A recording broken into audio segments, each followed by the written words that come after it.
name's Simon Wade. I work at Envato. I am really open to feedback. So this is a pretty out there topic.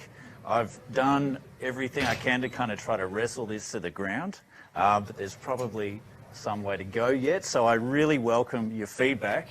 And there's some links up here for a sharing board if you want to share any insights and session feedback.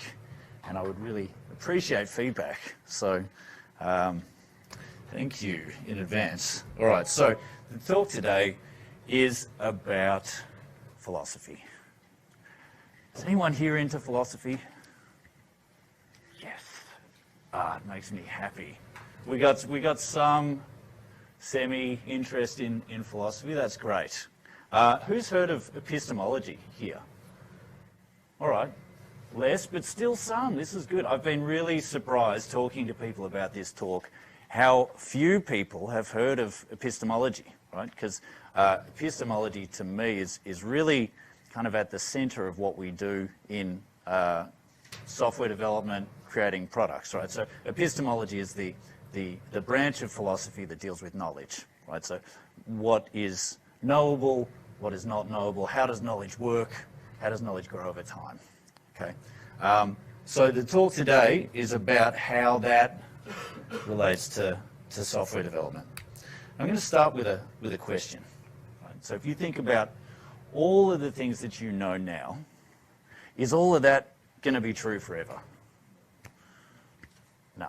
I am 100% confident that my knowledge is riddled with errors, right? I've been around for long enough to know that much that I know now, I will come to see as being incomplete in the future. And, you know, we know this. This is kind of the nature of the game, right? You know, if I think about all the things, all of the decisions that I make, right? These decisions are based on this incomplete knowledge, right? So it's kind of a scary business to be involved in this business of knowing in the world, right? Because we use our knowledge and our understanding of the world to help us to understand how to act, right? So how to move towards our goal depends on the knowledge that we have.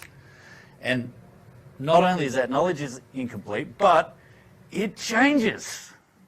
The world changes around us, right? So what was true once changes over time. So we live in this world of volatility. Things change. Sometimes they change slowly. Sometimes they change all at once. And it's not possible to know what will change in advance. So it's not possible to know what knowledge will emerge in the future.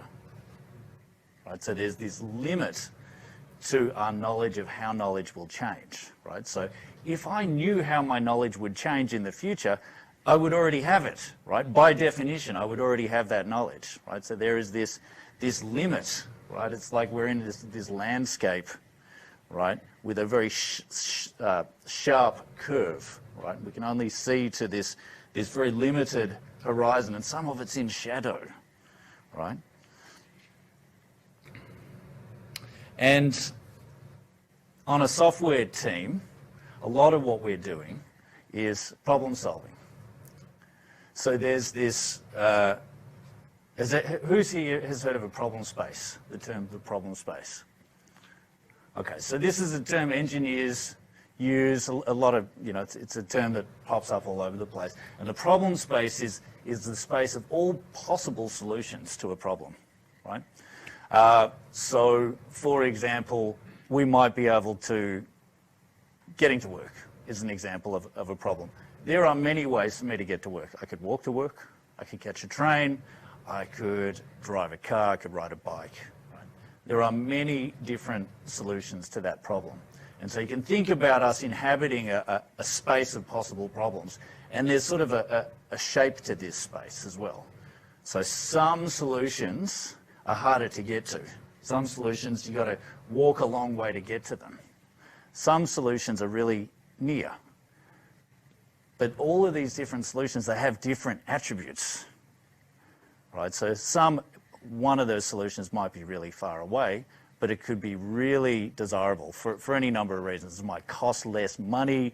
It might be easier to move from that place. Okay.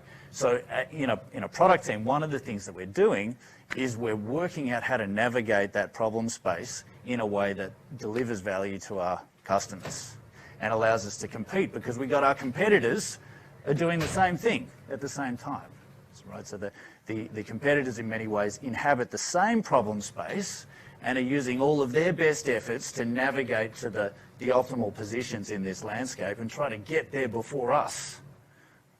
And so how do we do this? How do we navigate the problem space? Well, a lot of the time it is our knowledge and our explanations that allows us to navigate, right? So I could walk over here and do a test, right? And I could be like, all right, I taught the train to work, it took this long, okay? And then the next day I walk to work and I go, okay, well that took a lot longer, right? But navigating the problem space only through testing is going to take a huge amount of time. And so what we have to do is we have to use our understanding of the world and our explanations of how the world operates to be able to work out where we want to be in this problem space. And our ability to have an understanding of the world has a huge impact on how effectively we can do that. So, we are navigators of this problem space, and we use our incomplete knowledge of the world and our ability to learn to find our way. And the problem is that our knowledge is incomplete, our ability to learn is constrained in time. We can only learn so quickly. It's resource dependent, and our knowledge of the problem space is incomplete as well. So problems everywhere. Everywhere we look, there are problems and impediments to this process. But there is some good news here. And the good news is that we get to do this together. Right? So my knowledge of the world is limited and incomplete, but I have smart people around me who know me, and we work together, and collectively we're able to contribute our different perspectives. And I'm able to come up with an idea, and somebody on my team is able to tell me it's a terrible idea, right? And collectively, when we engage in a process of inquiry and learning, it helps us to orient ourselves in this problem space.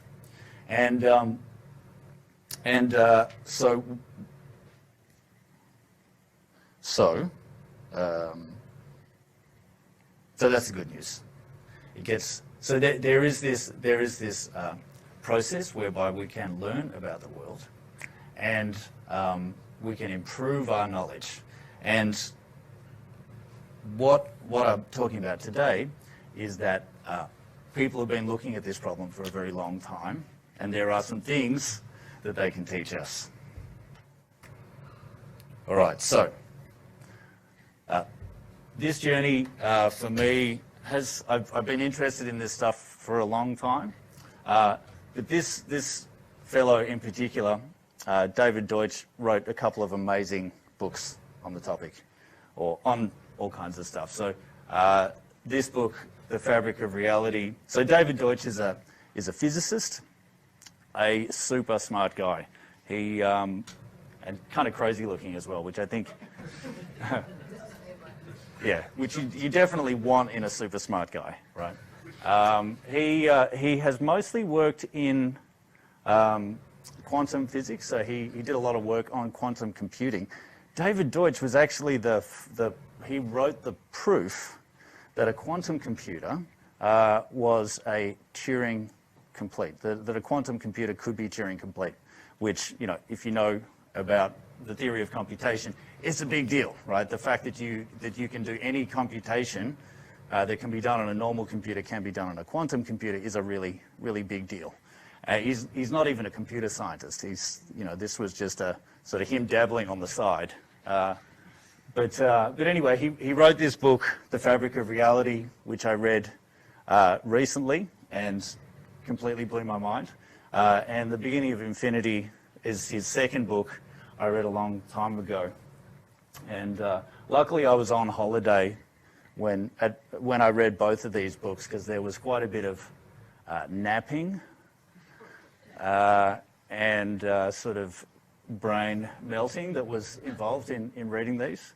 But I really highly recommend these books. If you're into this kind of stuff, really highly recommend David Deutsch. And he speaks a lot about, so one of the thesis of The Fabric of Reality is that evolution, computation, quantum theory, and epistemology constitute a theory of everything, right? And the epistemology that David Deutsch talks about is basically this guy. So Karl Popper was a philosopher in the 20th century, did a lot of work on the theory of science, right? So the theory of how science works from the point of view of philosophy, and kind of took a pretty radical position. He basically came in and rejected the classical inductivist view, and basically constructed a way of thinking about the scientific method that was based on empirical falsification, right? So in a way, he's saying that science doesn't tell us what's true, but science allows us to work out what's not true, right? So anyway, there's some jargon there, and we're going to get to the jargon now, because I humbly present an epistemology primer. Wow. Yep, okay, all right. Now, I actually forgot to mention at the beginning, I am not an expert. I am self-taught. Take this with a grain of salt. Your mileage may vary. All right, so.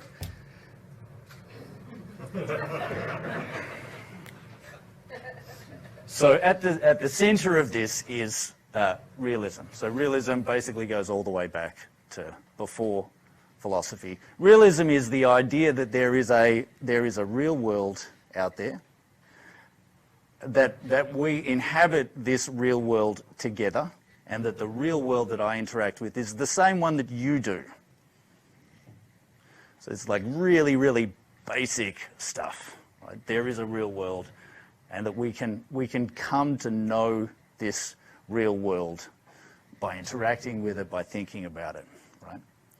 So this sounds basic and obvious, and in many ways it is. But even at this level, there are problems, right?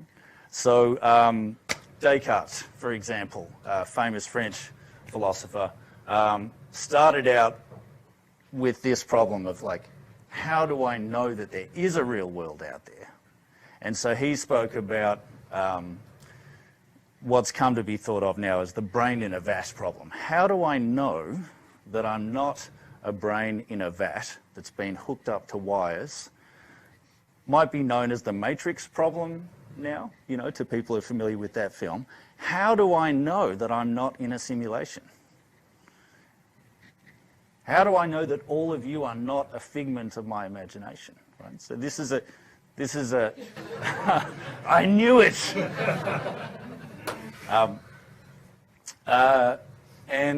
So Descartes' solution to this problem was the famous statement, cogito ergo sum.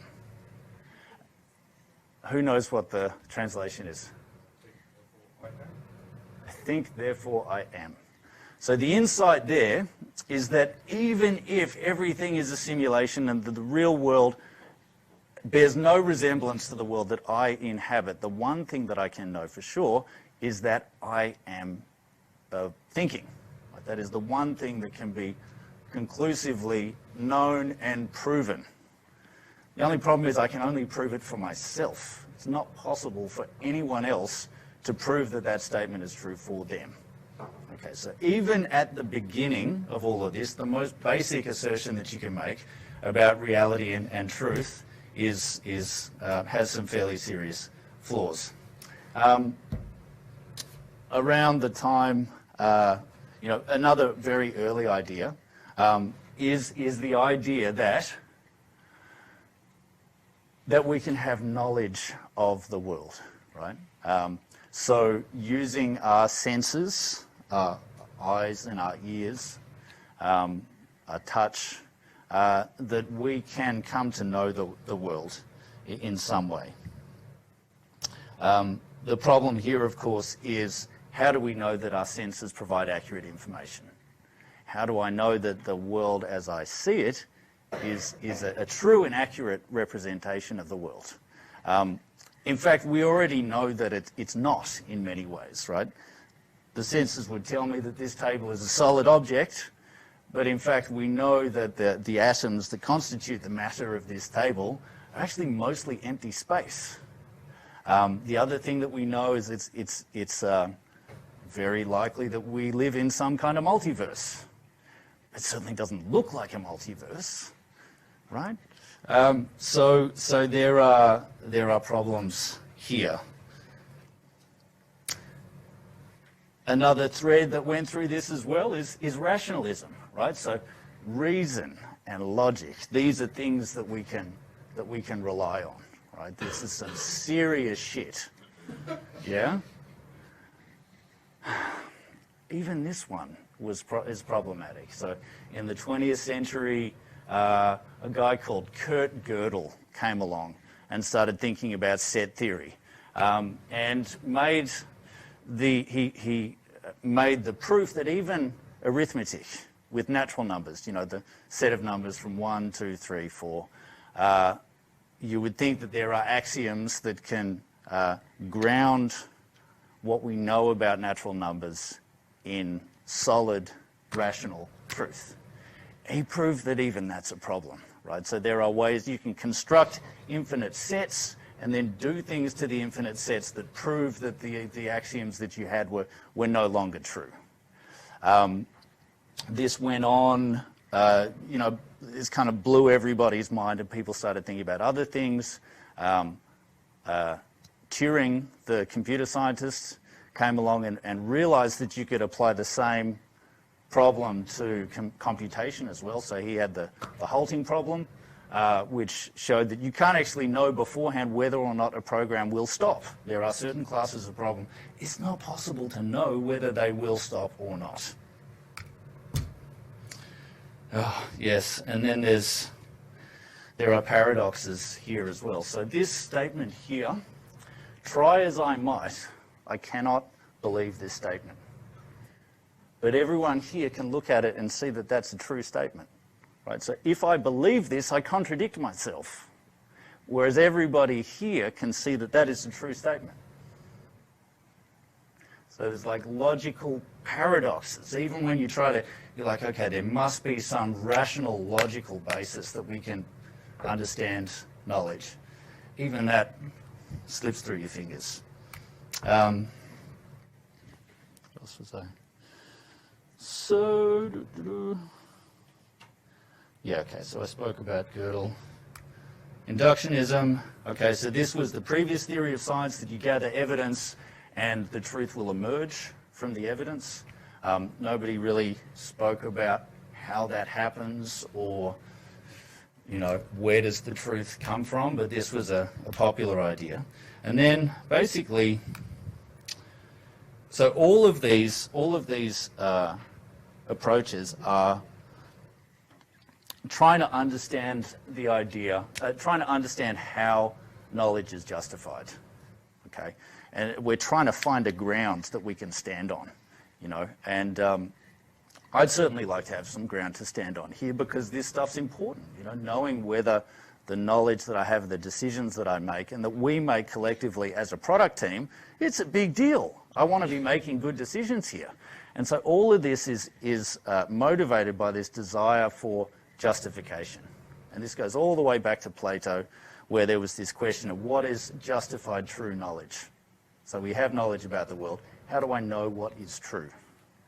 And so all of the stuff that we've been speaking about are attempts at justificationism, right? Attempts at finding ways of having a justified knowledge of the world. But ultimately, we don't know shit. You know, ultimately, there were, at every point, there have been skeptics going, oh yeah, but what about that? Can you just go away, please? You know, we thought we were onto something here, but always the skeptics are coming in and going, well, you know, but what about this? And so this is where we come to fallibilism, and this is where Karl Popper comes in, and this is where we get to the 20th century, right? So Karl Popper came along and said, okay, well, how about we just accept that there is no justification? How about we accept that all there is proposition, conjecture, critical inquiry, falsification, right? But his insight was that this is an open-ended process. And David Deutsch's insight was that this is an open-ended process that tends towards infinity, right? So it's actually, you know, there's a whole other talk here about where David Deutsch takes this, but he kind of takes it to this real extreme where, you know, knowledge is open-ended and basically it continues going like that exponentially, or it doesn't, right? So throughout history, we know that this is true. You have civilizations that go like that and then they stop, you know, for whatever reason, you know, they stop. You get a Dark Ages or the Middle Ages. This has happened numerous times in South America, in Egypt, in Europe. And so the insight here is that you can gold-plate it all you like, but it's still shit. And it's okay, right? So, so there are no authoritative sources of knowledge, nor any reliable means of justifying knowledge as true or even probable, but it's okay, because fallibilism says, no belief may have justification that guarantees the truth of the belief. So there is justification. You just it can't be guaranteed. At any moment, it could be proven to be false. But this is the critical thing here: propositions can be accepted, even though that cannot be proved with certainty. And this is exactly what we've seen since the 17th century. So science came along and went, well, maybe it's okay. Maybe we'll make propositions, we'll put them to the test, we'll proceed, we'll work out that it's wrong, and we'll go, okay, well, we've got to look at this again, and the process continues on.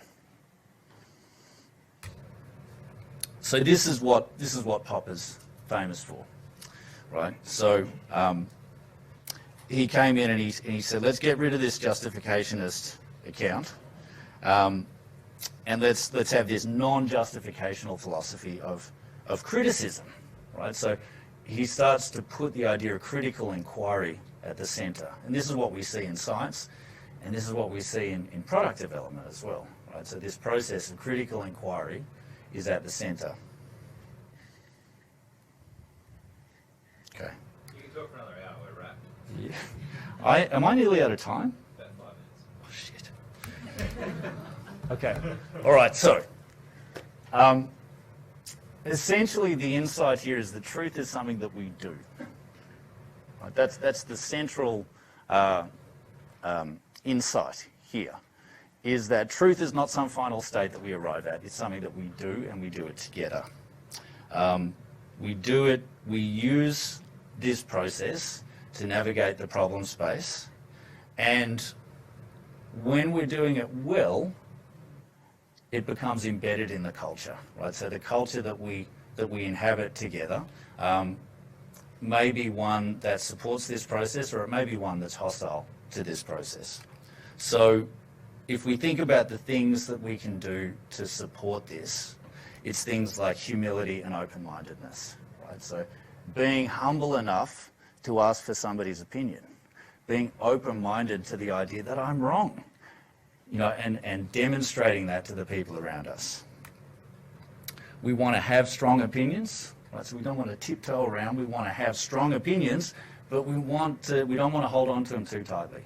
Right? We want to be open to the idea that we're wrong, because all of this is telling us that we're probably wrong. Right? Authority is a big deal as well. So an appeal to authority should never end the conversation. Authority is great. You want authority, but it's not the end of the conversation. Safety. So psychological safety is critical. If you're going to have this process of open-ended growth in knowledge, people have got to feel safe to bring their ideas, and they've got to feel safe to criticise ideas as well. We've got the testing that we do, and you want to be shipping constantly. You want to be putting stuff out there and exposing it to this falsification. Right? So falsification is the means by which we gain the knowledge that we need to navigate. You want to have information, you want to have transparency, because information is what fuels this process, and you want to be taking risks. So, I humbly present the Problem-Based Navigator's Manifesto, and it's what we just went through. Yeah, I know. Get out of the way, Simon. This is the one everyone wants to take a photo of. Yeah, I know. I actually didn't have this, and I just added it before I came here because I realised that's a useful thing. Yeah, so the culture, and this is exciting. We are all engaged in this process of open-ended discovery. Had to rush through the end of the topic there, and yeah, come work at Envato. It's we optimise for awesome humans, and it really shows. So, thank you.